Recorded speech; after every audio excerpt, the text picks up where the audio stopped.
మన ప్రియరక్షకుడైనటువంటి యేసుక్రీస్తు వారి పరిశుద్ధ నామంలో కూడి వచ్చిన ప్రతి ఒక్కరికి వందనములు.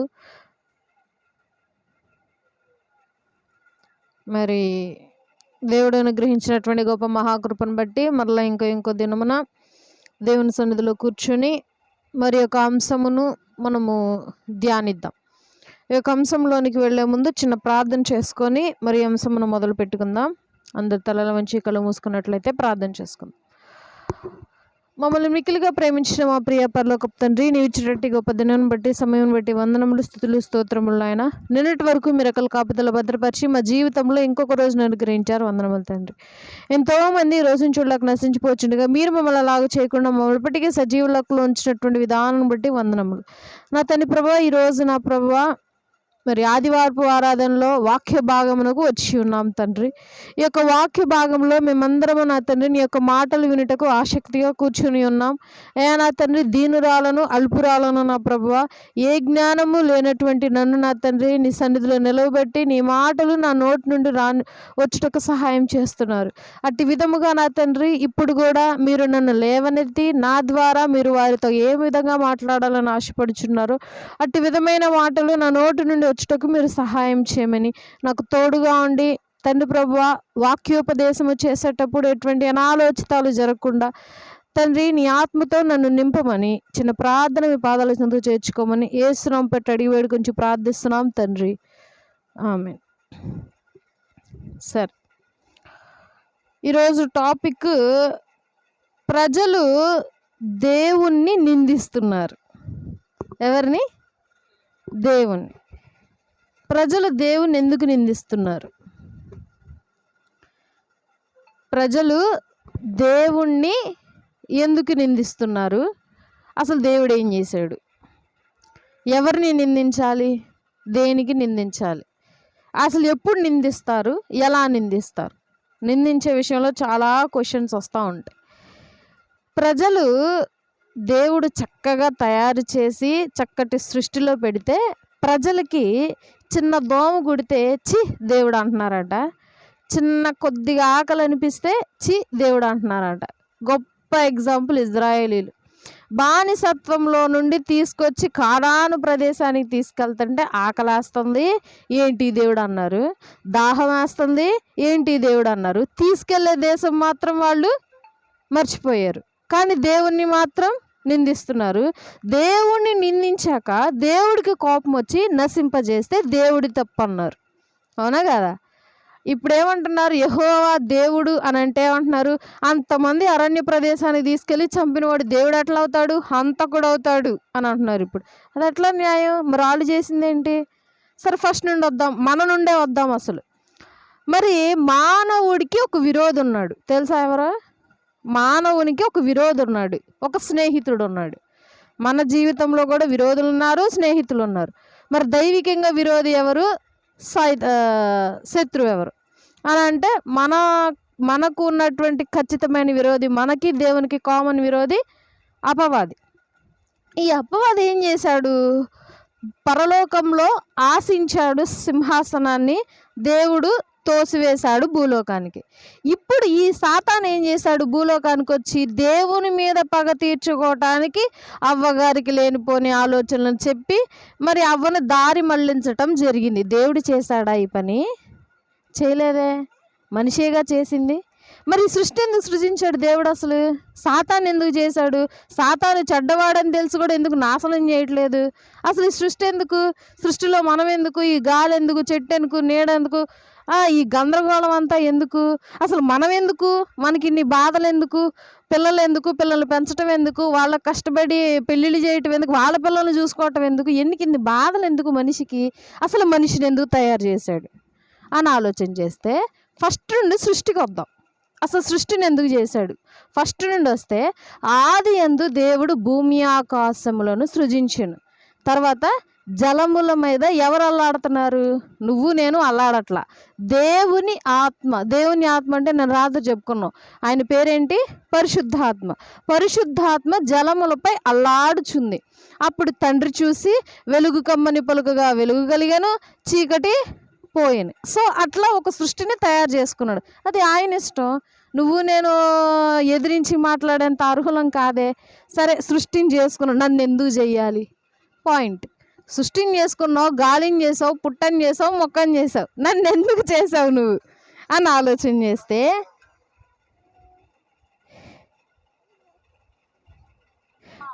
ఆ లైన్లో ఉండి. సో నన్నెందుకు చేసావు అని ఆలోచన చేస్తే ఇప్పుడు మానవుడు ఎందుకు సృజింపబడ్డాడు అని అంటే ఇది కూడా బైబిల్ వచనంలోనే చూద్దాం. అసలు మానవుడు ఎందుకు సృజింపబడ్డాడు? ఆది కాండము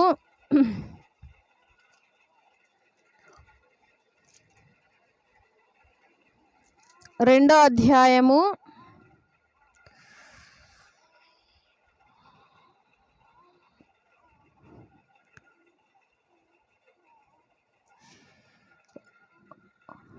'తబిత లైన్లో ఉంటావా?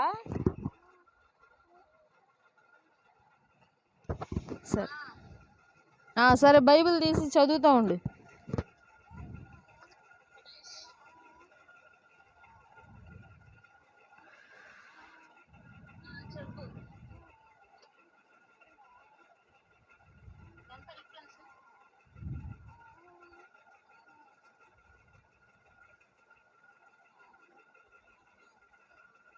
పదిహేనో వచనం.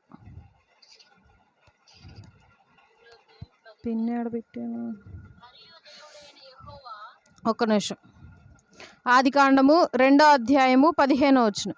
మరియు దేవుడైన యెహోవా నరుని తీసుకొని ఏదెను తోటను సేద్యపరచుటకును దాని కాచుటకును దానిలో ఉంచును. ఇప్పుడు అర్థమైందా నిన్ను నన్ను ఎందుకు చేశాడో? దేన్ని కాచుటకు? ఏదెను తోటను కాచుటకు నరుని తీసుకొని అన్నాడు, కానీ ఆదాముని తీసుకొని అవ్వని తీసుకొని అనలా. ఒకవేళ ఆదాము పాపం చేయకపోని వాళ్ళు మాత్రం తోటలో ఉండాల్సిందే. కాయ తినకపోతే, పండు తినకపోక ముందు నుంచి కూడా ఈ శరీరేచ్ఛలు ఉన్నాయి. కొంతమంది లేవు అంటారు, శరీరేచ్ఛలు లేవు, ఏమీ లేవు, అవ పండు తినంగానే ఇవన్నీ వచ్చాయి, సంతానం అభివృద్ధి చెందటం, లేకపోతే చక్కగా వాళ్ళిద్దరు హ్యాపీగా ఉండేవాళ్ళు అని అనుకుంటారు. కానీ అది కరెక్ట్ కాదు. ఎందుకు అని అంటే దేవుడి శాపం వచ్చిన పలికేటప్పుడు ఒక మాటను గమనిస్తాం. నీ ఏమంటారు, గర్భపు నొప్పులు అధికం చేస్తాను అని అంటాడు. అంటే ఏంది అధికం అంటే? ఉన్నదాన్ని అధికం చేస్తున్నాడు అంటే ఆల్రెడీ ఆమెకు ఉన్నాయి, అంటే ఆల్రెడీ ఆమె పిల్లల్ని కనగలదు. కాబట్టి నరుని ఏం చేశాడు? ఈ సృష్టికి కాపలాగా ఉంచాడంతే. మనం ఓన్లీ సెక్యూరిటీ మాత్రమే ఈ సృష్టికి.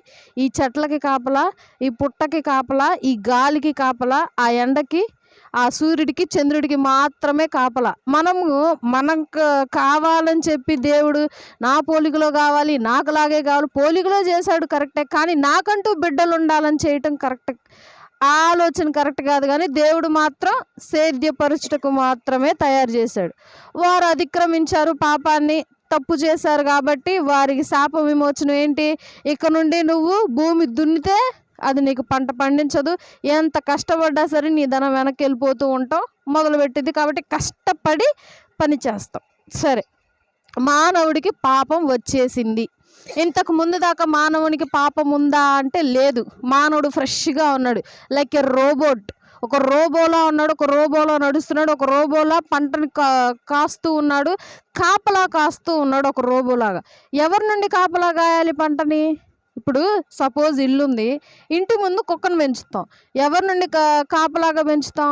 దొంగ రాకుండా ఉండటానికి కాపలాగా కుక్కను కాస్తున్నాం. మరి తోటను ఎందుకు సేద్యపరచాలి? తోటకెందుకు కాపలా కాయాలి? ఎవరు లేరు మానవుడు, ఎవరు దొంగిలించుకెళ్ళటానికైనా సరే. మరి ఆదాం గారు ఒక్కళ్ళే ఉన్నారు. మరి ఆ టైంలో ఎవరు దొంగిలిస్తారు? సాతాను, అపవాది. ఎందుకు అనంటే యెహోవా దేవుని మీద గొప్ప కోపము, అసూయ కలిగినటువంటి వాడు. ఆ సాతాను నుండి సృష్టిని కాపాడటానికి మనలను నిర్మించాడు. ఇప్పుడు ఆ సాతాను, ఆ విరోధి ఏం చేస్తున్నాడు? మనలను తారుమారు చేయటం మొదలుపెట్టాడు. ఎగ్జాంపుల్, ఇక సరే మానవుడు చేశాడు ఏదో, ఈ పాపాలు, ఈ కష్టాలన్నీ ఎందుకు మనకి? ఈ బాధలు ఎందుకు? ఈ సమస్యలు ఎందుకు?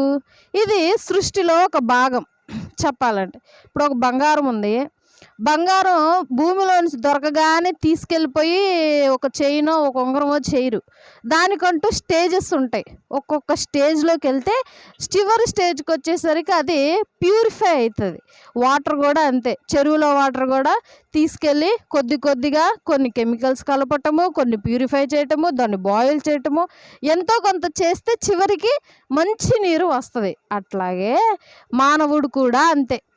సరే, ఇంకా కొంతమంది చెప్తూ ఉంటారు ఏమని, మానవుడు శ్రమలు అనుభవిస్తేనే మరి దేవుడి దగ్గరికి వెళ్ళగలడు. మరి మానవుడు శ్రమల్లోనే శ్రమలు అనుభవిస్తూ ఉంటేనే దేవుడికి సంతోషము ఆనందము అంటారు.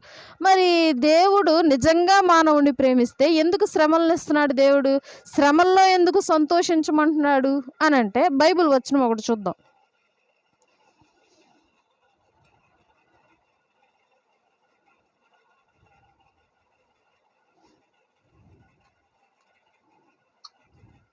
రెండవ కొరింథీయులకు రాసిన పత్రిక 5వ అధ్యాయము 10వ వచనం. 2 కొరింథీయులకు రాసిన పత్రిక 5వ అధ్యాయము 10వ వచనం.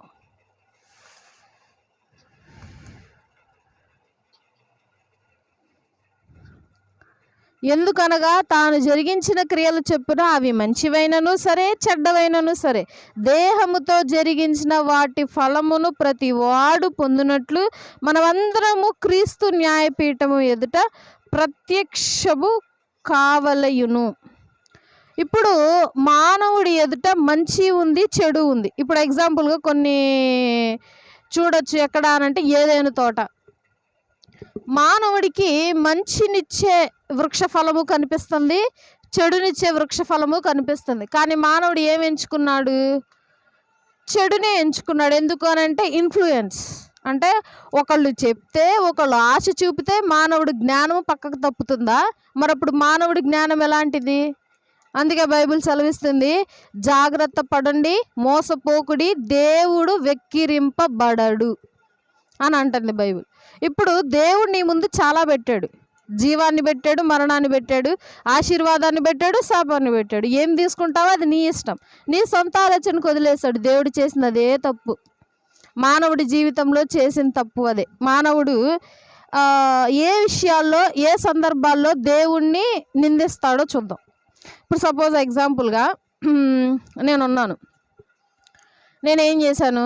సపోజ్ ఎగ్జాంపుల్గా ఒక పిల్లోడు ఆడుతూ ఉన్నాడు పక్కన. పిల్లాడికి ఆడికేం తెలియదు, ఏదో ఆడుతూ నన్ను ఇసికించాడు, కోపం వచ్చింది. ఆ కోపాన్ని వాడి మీద చూపిలేను, పిల్లాడు కాబట్టి. ఏం చేస్తాను? కోపం అంతే దాచుకొని మా ఆయన మీద చూపిస్తా. మా ఆయన ఏం చేస్తాడు? నన్ను కొట్టలేడు, నన్ను ఏం చేయలేడు. తీసుకెళ్ళి వాళ్ళ అమ్మ నాన్న మీద చూపిస్తాడు ఆ కోపాన్ని. వాళ్ళ అమ్మ నాన్న ఏం చేస్తారు? వాళ్ళ మీద బయట వాళ్ళ మీద చూపించడం మొదలు పెడతారు. ఆ బయట వాళ్ళు వాళ్ళ సొంత. అంటే మానవుడి కోపము ఒకరి మీద చూపించడంట. కోపానికి కారణము, బాధకు కారణము ఎవరి మీదన్నా చూపిస్తే అయ్యో అనుకుంటారేమో, నా బిడ్డలు ఏమని అనుకుంటారేమో, వీళ్ళు ఏమని అనుకుంటారేమో ఎక్స్ప్రెస్ చేస్తే అని చెప్పి ఎవరైతే ఏమీ అనలేరో వారి మీద అంటూ ఉంటారు. ఎగ్జాంపుల్గా దేవుడు. ఎందుకంటే సర్వ సృష్టిని సృజించాడు కదా, ఎవరికీ కనిపించడు కదా, మాట్లాడు కదా, స్పందించడు కదా, కాబట్టి దేవుడే చేశాడు. ముందేమో చాలా చక్కగా అన్ని పనులు చక్కబెట్టి మంచి ఆరోగ్యం ఇచ్చి అంతా బాగున్నప్పుడే దేవుడు గొప్పవాడిని హెచ్చించి, ఏమీ లేనప్పుడు కొద్దిగా సమస్య వచ్చి, బాధ వచ్చి, ఇబ్బంది వచ్చినప్పుడు దేవుడు అన్యాయస్తుడని కిందకు తోసేస్తున్నాం. అప్పుడు ఎవరిది తప్పు? అందుకే దేవుడు అన్నాడు, దేవుడు వెక్కిరింపబడడంతే. ఒక బైబిల్ వాక్యం ఇంకొక వచనం ఉంది, చూద్దాం.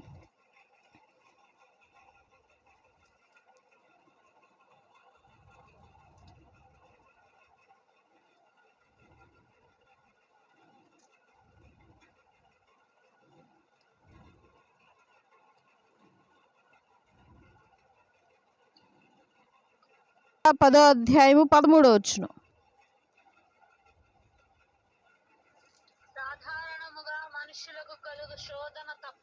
సాధారణముగా మనుష్యులకు కలుగు శోధన తప్ప మరి ఏదియూ మీకు సంభవింపలేదు. ఇది సాధారణమైన ఒక నిమిషం. సాధారణముగా మనుష్యులకు కలుగు శోధన తప్ప మరి ఏది మీకు సంభవింపలేదు. దేవుడు నమ్మదగినవాడు, మీరు సహింపగలిగినంత కంటే ఎక్కువగా ఆయన మిమ్మల్ని శోధింపనీయడు. అంతేకాదు, సహింపగలుగుటకు ఆయన శోధనతో కూడా తప్పించుకొని మార్గమును కలుగజేయువాడు కూడా ఆయనే. అంత చేసి కూడా దేవుడే శోధింపబడుతున్నాడు, దేవుడే నిందించబడుతున్నాడు అంటే ఎంత బాధ. ఇప్పుడు ఒక కష్టం వచ్చింది, సపోజ్ ఎగ్జాంపుల్గా అప్పులు బాధపడ్డావు, అప్పులు పాలు అయ్యావు. ఎందుకు అయ్యావు అప్పులు పాలు? కష్టపడి సంపాదించు. ఒక మాట ఉంది, పేదవాడిగా పుట్టడం నీ తప్పు కాదు, కానీ పేదవాడిగా చనిపోవటం మాత్రం మన తప్పే. అర్థమైందా? చాలా బాగా ఆలోచించాలి. పేదవాడిగా పుట్టడం మన చేతుల్లో లేదు, మన తప్పు కాదు, కానీ పేదవాడిగా చనిపోవటం మాత్రం మనది తప్పు. అప్పుల పాలయ్యావా? నీ తప్పు. ఏమన్నా శోధనలు ఏమన్నా వచ్చాయా, నిందలు వస్తున్నాయా, బాధలు వస్తున్నాయా? అవన్నీ మన ఆలోచనలే, సొంత ఆలోచనలు మనుషుల్ని చంపేస్తాయి అంట. ఇప్పుడు తలనొప్పి ఎందుకు వచ్చింది? ఎగ్జాంపుల్గా సపోజ్ అజీర్ణం అయితే ఆ యొక్క గ్యాస్ తలకు పట్టి తలనొప్పి వచ్చింది. రెండవదిగా తలకి అంటే బ్రెయిన్కి స్ట్రెస్ ఎక్కువగా వచ్చినా కానీ తలనొప్పి వచ్చిందంట. బ్రెయిన్ బాడీలో అతిపెద్ద శత్రువు. బ్రెయిన్ ఎప్పుడు గమ్ము కూర్చోదంట. మనం నిద్రపోయేటప్పుడు కూడా ఆలోచిస్తూనే ఉండిద్ది. 24 గంటలు సంవత్సరంలో ప్రతిరోజు అది ఆలోచిస్తూనే ఉంటుంది. అది ఆలోచనలు పుట్టించగలదు. దాన్ని అదుపులో పెట్టడం నీకు నాకు తప్పితే ఇంకెవరికి సాధ్యం కాదు. ఒక ఆలోచన పుట్టింది అంటే దానికి 100 ఆలోచనలు చెప్పిద్ది బ్రెయిన్. ఆ బ్రెయిన్ మనలో ఉంది, మా మనస్సు మనలో ఉంది. అందుకే ప్రపంచంలో అతి వేగంగా ప్రయాణించగలిగేది ఏంటి అని అంటే మనస్సు మాత్రమే, ఇంకేది కాదు. కంప్యూటర్ కాదు, పెద్ద ట్రైన్ కాదు, రాకెట్ కూడా కాదు, ఉట్టి మనస్సు మాత్రమే. దేవుడు మనకు కావాల్సినవన్నీ ఇచ్చాడు, కానీ నిందింపబడుతున్నాడు. దేవుడు కావాల్సిన అడిగిన ప్రతీది ఇస్తున్నాడు. మళ్ళీ ఇంకొకటి, నాకు ఖచ్చితంగా చక్కటి పని అయ్యా చేతికి అన్నావా, ఇచ్చేస్తున్నాడు. చక్కటి పిల్లల్ని అయ్యా అని ఇచ్చాడు. మరి వారుని వచ్చేటువంటి సమస్యలకు నువ్వెందుకు దేవుడిని నిందిస్తున్నా? మళ్ళీ ఇంకొక సమస్య, బిడ్డలు. గర్భఫలము యెహోవా ఇచ్చు బహుమానము. నువ్వు కంటే రాలేదు, నువ్వు హత్తుకుంటే నీ బిడ్డలు రాలేదు. గర్భఫలము యెహోవా ఇచ్చు బహుమానం. ఇప్పుడు ఆ బహుమానమును నువ్వే విధంగా చూడాలి. ఆ బహుమానంను కొంతమంది చాలా చక్కగా చూసుకుంటారనమాట, పిల్లల్ని సరిగ్గా చూడకుండా, వాళ్ళని సరిగ్గా పెంచకుండా. కానీ వాళ్ళు పెరిగిపోవాలి, చక్కగా పెరగాలి, వాళ్ళు అందరంత స్థాయిలో ఉండాలి, నాకు పెద్ద గొప్ప గొప్ప ఉద్యోగాలు తెచ్చేసేయాలి, నాకు గొప్ప మంచి పేరు వచ్చేసేయాలి, కానీ బిడ్డలు పెరిగిపోవాలి. కానీ అందుకే ఒక మాట ఉంటుంది, విత్తనం మంచిదైతే మొక్క మంచిదవుతుంది, మొక్క మంచిదైతే వృక్షం మంచిదవుతుంది, వృక్షం మంచిదైతే పండు తీయగా ఉంటుంది, వృక్షం చేదైతే పండు చేదవుతుంది. కాబట్టి తల్లిదండ్రులు ఏ గుణంతో ఉంటారో బిడ్డలు కూడా ఆ గుణంలోనే పెరుగుతారు. మరలా ఇంకొకటి, నాకు మంచి భార్య కావాలి, అట్లాంటి భార్య దొరకలేదు. ఓకే, ఇప్పుడు బైబిల్లో చూస్తే భార్య గురించి అంటే స్త్రీ గురించి పేతురు గారు ఏమంటారంటే, స్త్రీ బలహీనమైన ఘటం. అది కరెక్టే. ఆ బలహీనమైన ఘటం కాబట్టే స్త్రీ బోధించకూడదు అంటారు. స్త్రీ బలహీనమైన ఘటం కరెక్టే. మరి బలహీనమైన ఘటాన్ని నువ్వే విధంగా ట్రీట్ చేస్తున్నావు? బలహీనమైన ఘటం కదా, కూర్చోబెట్టి నేర్పించు. మరి అందుకే స్త్రీకి ఎప్పుడైనా ఏ బోధలో అయినా డౌట్ వస్తే పాస్టర్ని అడగమంటలా. ఎవరిని అడగాలంట? భర్తను అడగాలంట. ఇంటికి వెళ్ళి కూర్చోబెట్టి భర్తను అడుగు, నీకేమైనా కావాలంటే. నేనేమన్నా 10 మాటలు చెప్తాను, 10 రిఫరెన్స్లు తీసి చెప్తాను. నువ్వేం చేయాలి? తీసుకెళ్ళి భర్తను అడుగు. అంటే భర్తకు అన్నీ తెలుసా? అప్పుడు భర్త చదువుకోలేదు, మరి ఎట్ట తెలుస్తాయి భర్తకన్నీ? మరి ఎందుకు బైబిల్ భర్తను అడగమంటుంది? అంటే భర్త జ్ఞానం కలిగినటువంటి వాడనేగా అర్థం. అప్పుడు భర్త సహింపుదల కలిగినటువంటి వాడేనేగా అర్థం. అంటే భర్త ఇంటికి ఒక మూలం. తండ్రి సృష్టికి ఎట్లా మూలమో భర్త, తండ్రి, పురుషుడు సంఘానికి శిరస్సు వంటి వాడు. సంఘానికి శిరస్సు, శరీరానికి మెయిన్ తల అయితే సంఘానికి శిరస్సు దేవుడు, కుటుంబానికి శిరస్సు కూడా పురుషుడే. కాబట్టి బలహీనమైన ఘటాన్ని నువ్వెట్లా ట్రీట్ చేయాలి? అప్పుడు బలహీనమైన ఘటం కదా స్త్రీ. కూర్చోబెట్టి నేర్పించు, కూర్చోబెట్టి మార్చుకో. అదే అంటది బైబిల్, నీ యొక్క భార్య నీ అదుపులో ఉండాలి అంటే నువ్వు ప్రేమించాలి. భర్తలారా నీ భార్యలను అనుమానింపకుడి అని అంటాడంటే భర్తలు అనుమానిస్తున్నారా ప్రతి ఒక్కళ్ళు ప్రపంచంలో? లేదే. కొంతమంది ఆ అనుమానాలు కూడా వివిధమైన రకాలు ఉంటాయి అనుమానాల్లో కూడా. కాబట్టి ప్రతి ఒక్క సిచ్యువేషన్కి కారణము, ప్రతి సమస్యకి కారణము మనమే. ఈ సృష్టిలో దేవుడు ఏమీ చేయలేదు.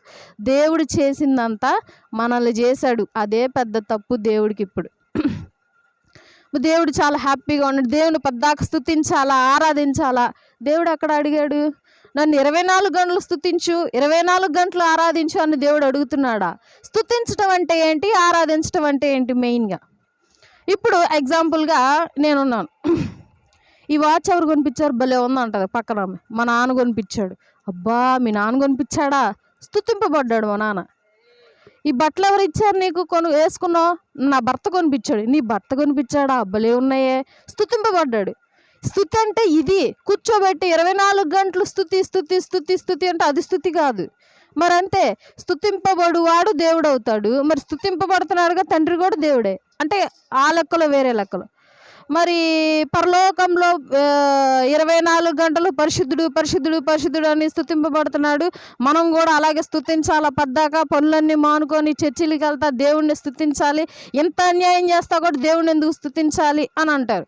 ఇప్పుడు పరలోకంలో ఉన్నటువంటి దేవదూతల కంటే కొద్దిగా తక్కువగా చేశాడు మనల్ని, అంతే.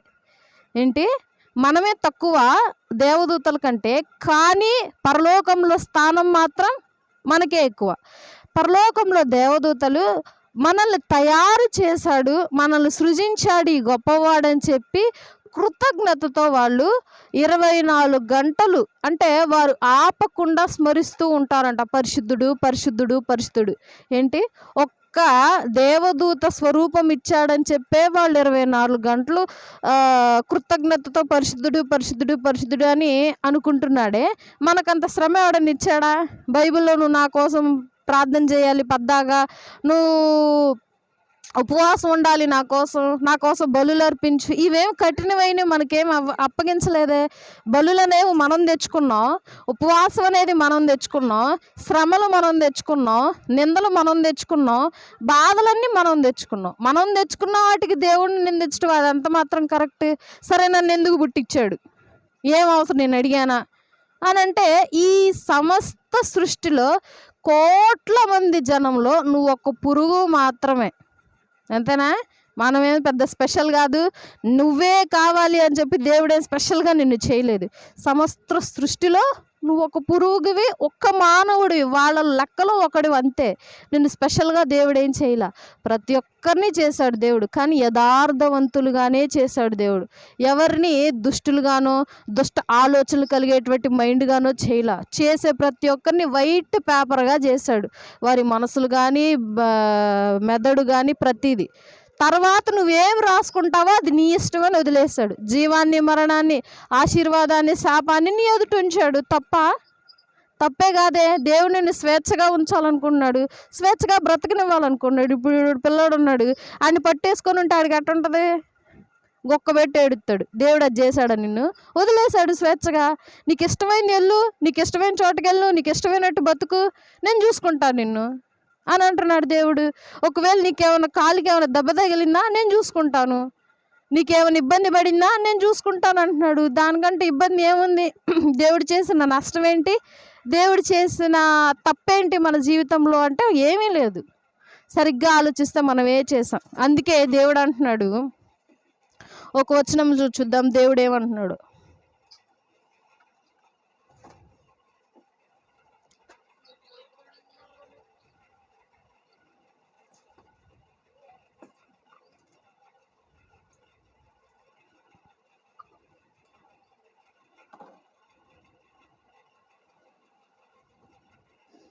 ద్వితీయోపదేశకాండము 30వ అధ్యాయము 19వ వచనం. ద్వితీయోపదేశకాండము 30వ అధ్యాయము 19వ వచనం.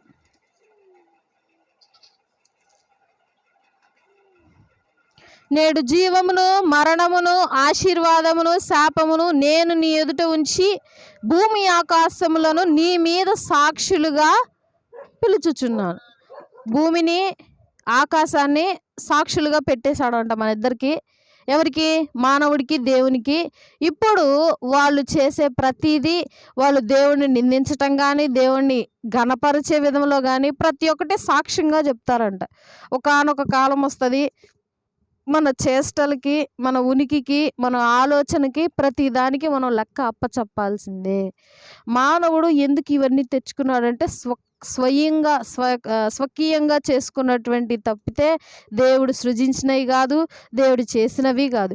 మరి అవ్వ ఆ పండు తినిద్ది అని అనుకుంటే మరి ఆ పండు నా తోటలో ఎందుకు ఉంచాడు? ఉంచాల్సినంత అవసరం ఏంది? తీసేయచ్చుగా అని అంటే, దేవుడు ఇప్పుడు సపోజ్ ఎగ్జాంపుల్గా ఇప్పుడు వీడు ఉన్నాడు, ఆ రాయి ఆడికి హాని చేసిద్ది, కానీ ఉంచామా ఆడి చేతిలో రాయి? ఉంచాంగా. మనం ఉన్నాం, ఏం చేస్తాం మనం? ఒకవేళ ఏమన్నా అయితే జాగ్రత్త పడతాం. కానీ అది హాని చేసిద్ది కదా, వాడికి దూరంగా తీసేయాలి. వాడికి అన్నీ హాని చేస్తాయి. ఇప్పుడు ఆ మంచం ఉంది, పొడుచుకునిద్ది. ఆ స్తంభం ఉంది, పొడుచుకునిద్ది. ఇది ఉంది, పొడుచుకునిద్ది. అన్నీ హాని చేసేయే.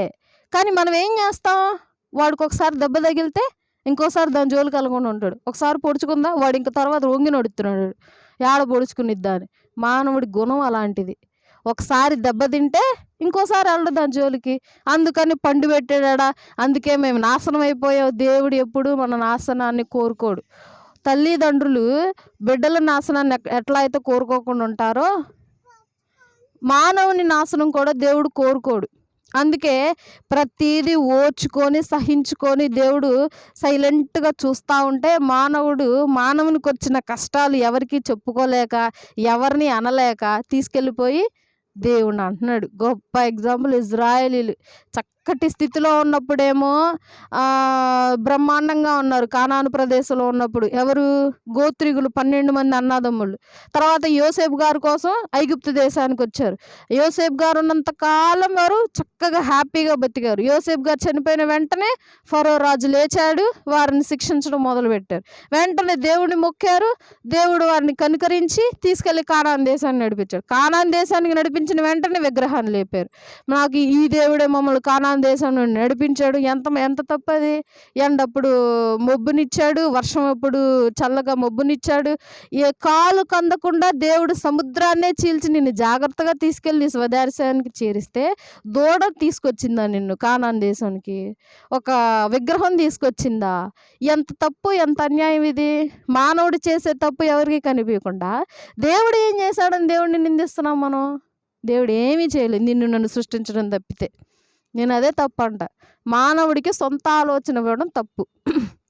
మన పిల్లలు ఉంటారు, ఎగ్జాంపుల్గా ఏదన్నా పెడతా ఉంటారు కదా, సంథింగ్ ఏదో పండగ టైప్లో, ఏది ముట్టుకుంటాడో చూద్దామని. పిల్లలకి ఏది అట్రాక్టివ్గా కనిపిస్తే దాన్నే ముట్టుకుంటారు. పాపం ఎట్లా ఉంటుందంట? చూడటానికి ఆకర్షణీయంగా ఉంటుంది. అవ్వకి పండు ఎట్లా కనిపించింది? మెరుస్తా కనిపించిందంట. అవ్వ కోసింది. మరి పాపం అంతే ఉంటుంది. పాపాన్ని జోలికి వెళ్ళకూడదని బైబిల్ అందుకే సెలవిస్తుంది. వాడి నోట్లో ఎన్నో ఉంది. కాబట్టి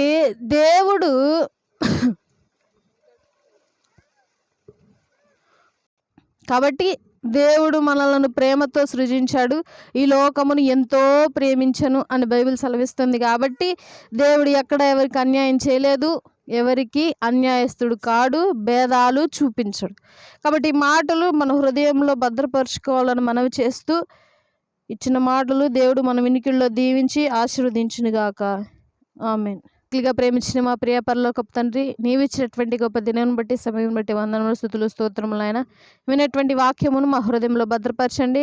ఈ యొక్క విత్తనము నా తండ్రి వర్ధిల్ల చేయమని వేడుకుంటూ, కూడి వచ్చిన ప్రతి ఒక్కరిని మీరు జ్ఞాపకం చేసుకోమని యేసునామం పెట్టి అడిగి వేడుకుంటూ ప్రార్థిస్తున్నాం తండ్రి. ఆమేన్. ఏంద్రా?